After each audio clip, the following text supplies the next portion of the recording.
ஒரு பாயிண்ட் சாதகமா இருக்கா, ஒரு பாயிண்ட் விடுதலை பண்ணுவேன். அது ஏன்னா அந்த அந்த நீதிபதிக்கு இருக்கு. அவர் யாரும் ஒன்றும் செய்ய முடியாது, அவருக்கு மேல உள்ள நீதிபதி ஒன்றும் செய்ய முடியாது, யாரும் தொட முடியாது. இஷ்டத்துக்கு நீதி கொடுக்குறாங்க. ஒரு மனிதனை பொறுத்துதான் நீதி இருக்கிறது.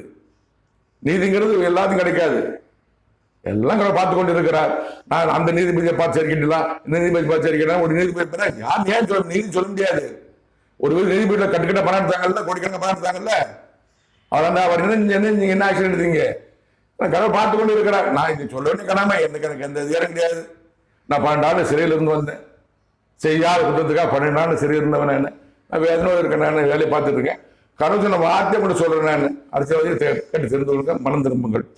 வேதனைப்படுவார்கள் அரசியல்வாதிகள், அனைத்து கட்சியை சேர்ந்த அரசியல்வாதிகள். நிச்சயமா எல்லா கட்சியை சேர்ந்த ஒரு கட்சி மட்டும் கிடையாது, இந்த ஆளுங்கட்சி மட்டும் கிடையாது, அனைத்து கட்சியை சேர்ந்த அரசியல்வாதிகள் வேதனைப்படுவார்கள்.